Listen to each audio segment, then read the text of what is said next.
బ్రహ్మగారు ఆలోచిస్తూ ఉండగా పరమేశ్వరుడు సృష్టి కార్యం చేయమని బ్రహ్మగారికి అప్పచెప్పి ఆశీర్వాదం చేసి శక్తినిచ్చి పరమేశ్వరుడు తపస్సు చేసుకుంటూ ఉన్నాడు. పరమేశ్వరుడు తపస్సు చేసుకుంటూ ఎందుకుంటాడు అంటే దేవతలకి కూడా శక్తినిచ్చేది మంత్రం. దేవతలు కూడా తపస్సు చేస్తేనే వారికి ఆ శక్తి వచ్చింది. మనం చూస్తూ ఉంటాం, భృగు మహర్షి శాపం ఇచ్చాడు, ఆ మహర్షి శాపం ఇచ్చాడు, ఈ మహర్షి శాపం. ఎందుకు శాపం ఫలిస్తోంది అంటే వారు మంత్రాన్ని జపించడం వలన. పరమేశ్వరుడు కూడా మంత్రాన్ని జపిస్తూ ఉంటాడు. మనం చూస్తూ ఉంటాం కదా, ఆ యొక్క పరమేశ్వరుడు మంత్రాన్ని జపిస్తూ ఉంటాడు. మననాత్ త్రాయతే మంత్రః అని అర్థం. మననం చేసే వాళ్ళను రక్షించేది మంత్రము అని. దైవాధీనం జగత్ సర్వం. ఏం చెప్పారంటే శాస్త్రంలో జగత్తంతా దైవాధీనంలో ఉంటుంది, పరమేశ్వరునే కాదు. దైవాధీనం జగత్ సర్వం మంత్రాధీనంతో దైవత. కానీ పరమేశ్వరుడు మాత్రం మంత్రం యొక్క ఆధీనంలో ఉంటాడు. అందుకని పరమేశ్వరుడు కూడా మంత్ర జపాన్ని చేస్తూ ఉంటాడు. అలా ఆ మంత్ర జపాన్ని చేయాలి అంటే యజ్ఞోపవీతం అనేది మనకి తప్పనిసరిగా ఉండాలి. మంత్రంలో వేదం చదవాలి అంటే నామ మంత్రములకు అక్కర్లేదు. రామ రామ రామ రామ రామ జయ రామ రామ రామ రామ రామ. ఈ రకంగా నామ మంత్రాన్ని జపం చేయడానికి ఏ యొక్క యజ్ఞోపవీత ధారణ అవసరం లేదు. నామమాత్రం చేతనే మనకి ముక్తి లభిస్తుంది. నామస్మరణ ధన్యోపాయం నహి పశ్యామో భవతరణే. నామాన్ని కలియుగంలో నామం చేస్తేనే మనందరికీ కూడా మోక్షం లభిస్తుంది అని శాస్త్రం చెప్పింది. నామస్మరణ ధన్యోపాయం నహి పశ్యామో భవతరణే. ఎక్కడ చూసినా కూడా నామస్మరణ మించిన మంత్రం లేదు అని. అటువంటి నామస్మరణ జపం చేసుకోవడానికి యజ్ఞోపవీత ధారణ అవసరం లేదు. కాబట్టి చక్కగా హర నమః పార్వతీవలయే హర హర అలా మంత్రాన్ని నామమంత్రాన్ని జపం చేస్తే సప్తకోటి మహామంత్రాలను జపించిన పుణ్యం మీకు లభిస్తుంది. కాబట్టి ఆ యొక్క మంత్ర జపాన్ని చేయడానికి అలాగే బ్రాహ్మణులకు అలాగే పరమేశ్వరునికి కూడా మనందరికీ ముక్తిని ఇవ్వడానికి ఈ యొక్క యజ్ఞోపవీత ధారణను చేస్తూ ఉన్నారు. అల్లుడు గారికి మామగారు యజ్ఞోపవీతాన్ని తెచ్చారు. ఎవరు వాళ్ళ మామగారు? కథ విన్నారు కండి. పరమేశ్వరునికి పార్వతినిచ్చి వివాహం చేసేటప్పుడు ఆయనకి వివాహం చేస్తూ యజ్ఞోపవీతాన్ని ఇస్తున్నారు. రజిత యజ్ఞోపవీతాన్ని. రజితం అంటే వెండి యజ్ఞోపవీతాన్ని ఇస్తున్నారు. ఎవరింతకి?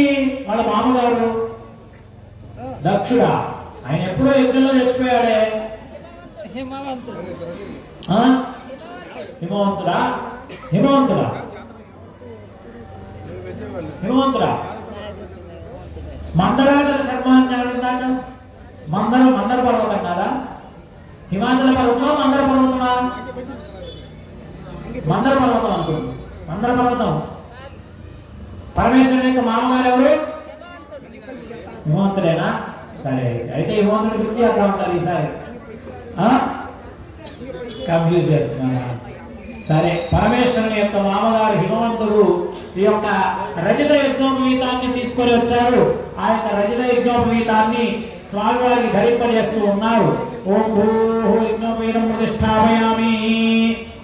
ఓం భువః యజ్ఞోపవీతం ప్రతిష్ఠాపయామి. ఓం స్వః యజ్ఞోపవీతం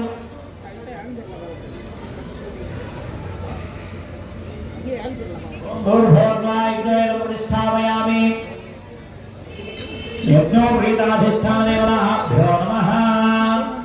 సర్వోపచార పూజాం సమర్పయామి.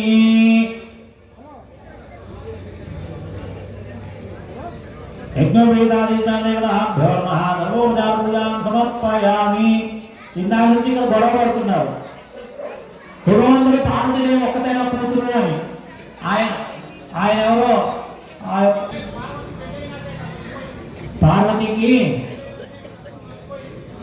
పార్వతికి పెళ్ళాయని చనిపోయారంటారా? కాదుగా, దాక్షాయణికి పెళ్ళాయని చచ్చిపోయాడు. దాక్షాయణి కూడా చచ్చిపోయింది. అమ్మవారు మనం రెడీ చేసే దాక్షాయణి కాదు. అదే అష్టాదశ శక్తి పీఠాలు ఎలాగే ఉద్భవించి సతీదేవి విజయోగం అయిపోయిన తర్వాత ఇప్పుడు మీకు నేను చెప్పాను కదండి, నేను గోత్రనామా చెప్పాను కదా, మీరందరూ ఏమండి పార్వతీదేవి నాన్నగారు ఎవరు? హిమవంతుడు. పార్వతీదేవి నాన్నగారు ఎవరు?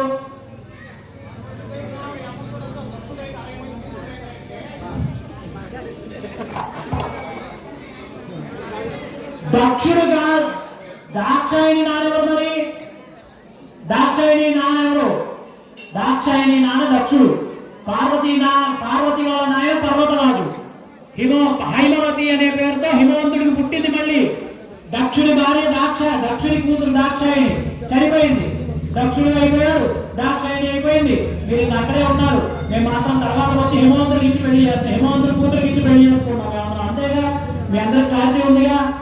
దక్షుడు చనిపోయాడు, దాక్షాయణి అమ్మవారు దగ్ధమైంది. దక్షుడు చనిపోయాడు, వాళ్ళిద్దరు మ్యాటర్ క్లోజ్. ఇప్పుడు మనం వివాహం చేస్తుంది ఎవరికి? హిమవంతుని కూతురు పార్వతికి. మీ అందరికి అర్థమైంది కదా? రైట్.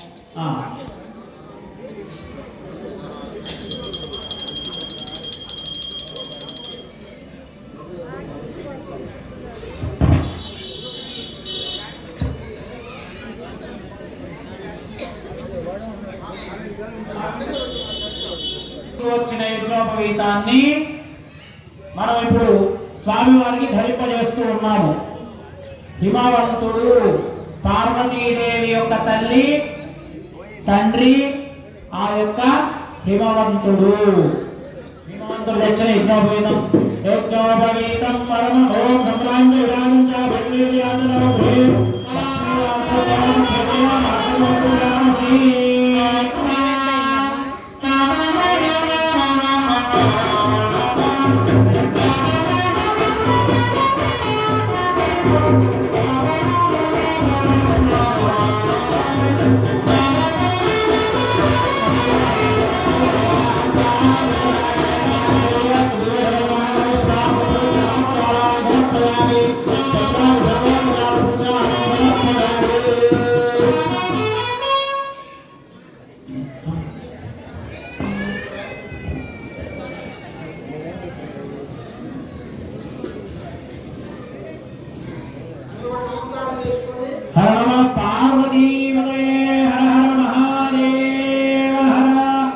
యజ్ఞోపవీతాన్ని ధరింపజేస్తూ ఉన్నారు.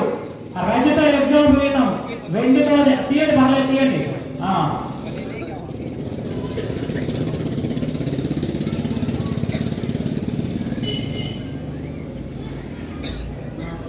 ఓం యజ్ఞోపవీతం పరమం పవిత్రం ప్రజాపతేర్యత్ సహజం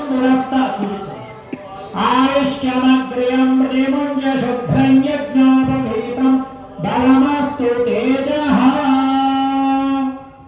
ఆ యొక్క హిమవంతుడు తీసుకువచ్చినటువంటి రజత యజ్ఞోపవీతాన్ని అల్లుడి గారికి పీటల మీద కూర్చున్న మీరందరి తరపున కూడా స్వామి వారికి సమర్పిస్తూ ఉన్నారు. ఆచమ్య యజ్ఞోపవీతం పరమం పవిత్రం ప్రజాపతేర్యత్ సహజం పురస్తాత్. యజ్ఞోపవీతం పరమం పవిత్రం ప్రజాపతేర్యత్ సహజం పురస్తాత్.